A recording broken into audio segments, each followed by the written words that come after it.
Sriwijaya sebagai penyelam.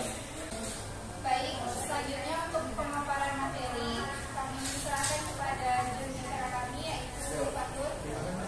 Ketahanan nasional Indonesia adalah kondisi dinamis bangsa Indonesia yang diikuti dengan aspek kehidupan nasional yang terintegrasi, berisi kedaulatan dan kepatuhan yang mengandung kemampuan mengembangkan kekuatan nasional dalam menggapai dan mengatasi segala tantangan, ancaman, hambatan dan gangguan baik dari luar dan dari dalam untuk menjamin identitas, integrasi, kelangsungan hidup bangsa dan negara serta perjuangan mencapai tujuan nasional.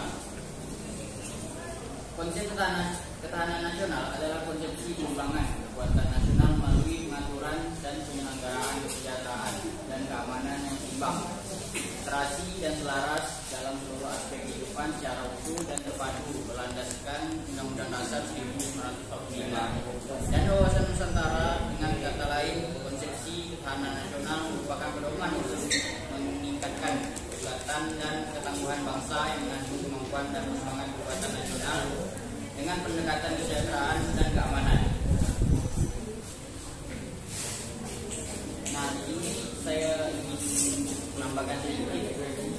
Kesejahteraan dapat digambarkan sebagai kemampuan bangsa dalam menumbuhkan dan mengembangkan nilai-nilai nasionalnya demi sebesar-besarnya kemakmuran yang adil dan merata, rohaniah dan jasmaniah. Sedangkan keamanan adalah kemampuan bangsa melindungi nilai-nilai nasional terhadap ancaman dari luar maupun dari dalam. 2. Tujuan ketahanan nasional. Tujuan ketahanan nasional pada dasarnya untuk menghadapi ancaman, tantangan, hambatan dan gangguan atau AKTD.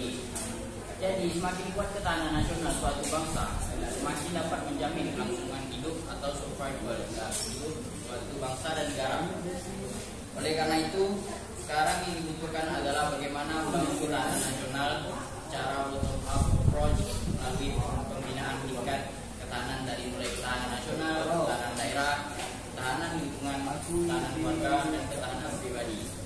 Nah, saya ingin menambahkan sedikit tentang pembangunan ketahanan nasional tadi. Itu melalui pendekatan dari bawah, maka diharapkan dapat tercapai kondisi keamanan nasional yang menjamin kelangsungan hidup bangsa dan negara sekaligus pelaksanaan pembangunan di daerah.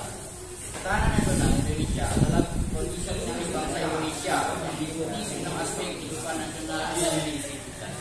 Asas ketahanan nasional adalah taat laku berdasarkan nilai-nilai Pancasila, Undang-Undang Dasar 1945 dan wawasan Nusantara yang terdiri dari 1. Asas kesejahteraan dan keamanan. Asas kesejahteraan dan keamanan tersendiri itu dapat dibedakan tetapi tidak dapat dipisahkan, yang merupakan kebutuhan manusia yang mendasar dan esensial. Dengan demikian, kesejahteraan dan keamanan merupakan asas dalam sistem kehidupan nasional. Tanpa kesejahteraan dan keamanan, sistem kehidupan nasional tidak akan dapat berlangsung. Asas komprehensif integral atau menyeluruh terpadu. Ketahanan nasional mencakup ketahanan segenap aspek kehidupan bangsa secara utuh, menyeluruh, dan terpadu atau komprehensif integral. Ada juga asas kekeluargaan. Asas kekeluargaan itu mengandung keadilan, kearifan kebersamaan, kesamaan, gotong royong, tenggang rasa dan tanggung jawab dalam kehidupan bermasyarakat, berbangsa dan bernegara. Jadi asas kekeluargaan itu bukan hanya terjadi dari keluarga kita saja, tapi secara besar atau sama masyarakat, sama kerabat ataupun orang terdekat kita, tidak mesti harus keluarga sedarah ataupun seagama. Nah, ada juga asas mawas ke dalam dan mawas keluar. Dalam proses interaksi tersebut dapat timbul berbagai dampak baik yang bersifat positif maupun negatif. Untuk itu diperlukan sikap mawas ke dalam maupun luar.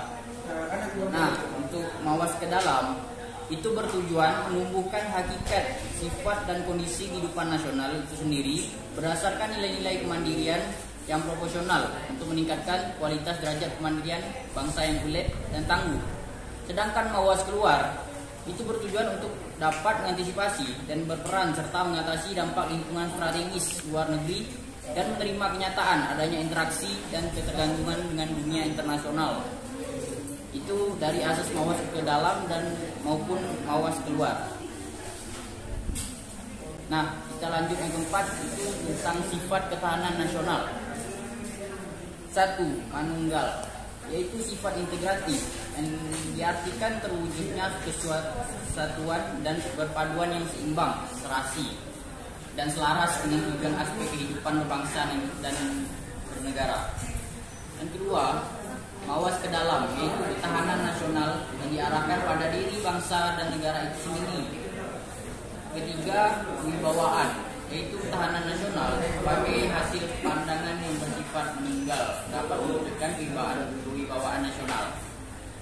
Keempat, dinamis, yaitu kondisi tingkat ketahanan nasional suatu negara yang tidak tetap. Nah, yang kelima, menitik beratkan konstitusi dan saling menghargai. Nah, sini itu ketahanan nasional tidak dapat mendahulukan sikap adu kekuasaan dan adu kekuatan saja. Maka konsepsi ketahanan nasional itu mengutamakan penggunaan adu kekuasaan dan adu kekerasan. Nah, yang kelima, pengaruh aspek ketahanan nasional pada kehidupan bangsa dan negara. Ada beberapa pengaruh aspek. Yang salah satunya yaitu pengaruh aspek ideologi.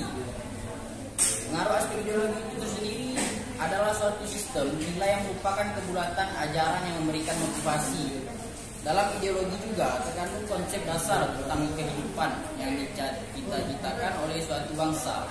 Keampuhan suatu ideologi tergantung kepada rangkaian nilai yang dikandungannya yang dapat memenuhi serta menjamin segala aspirasi hidup dan kehidupan manusia, baik sebagai perseorangan maupun sebagai anggota masyarakat. Itu untuk pengaruh aspek ideologi.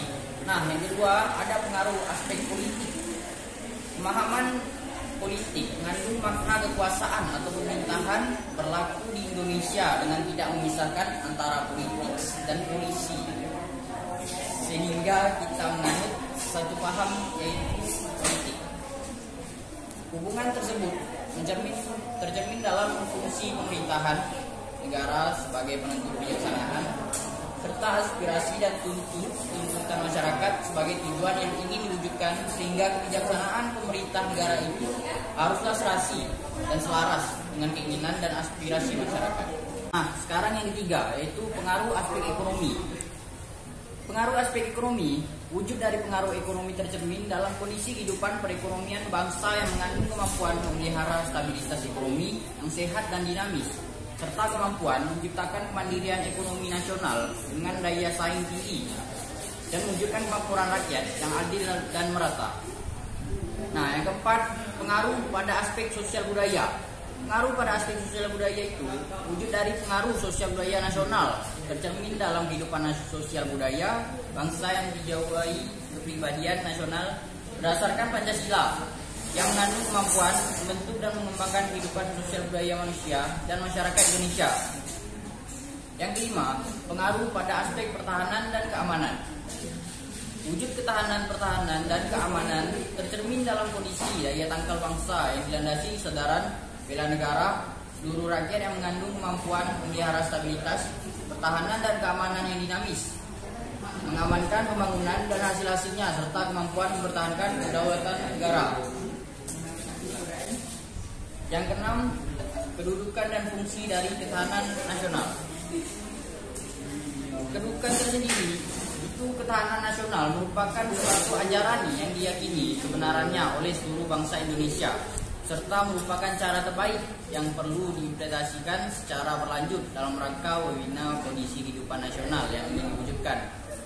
Wawasan Nusantara dan ketahanan nasional berkedudukan sebagai landasan konseptual yang didasari oleh Pancasila sebagai landasan ideal dan Undang-Undang Dasar sebagai landasan konstitusional dalam paradigma pembangunan nasional.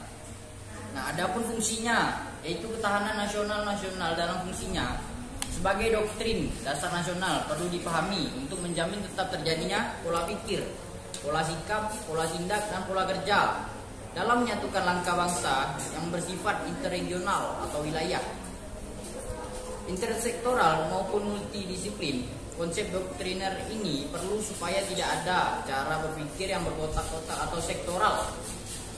Satu alasan adalah bahwa bila penyimpangan terjadi, maka akan timbul pemborosan waktu, tenaga, dan sarana yang bahkan berpotensi dalam cita-cita nasional. Ketahanan nasional juga berfungsi sebagai pola dasar pembangunan nasional. Pada hakikatnya merupakan arah dan pedoman dalam pelaksanaan pembangunan nasional di segala bidang dan sektor pembangunan secara terpadu yang dilaksanakan sesuai dengan rancangan program.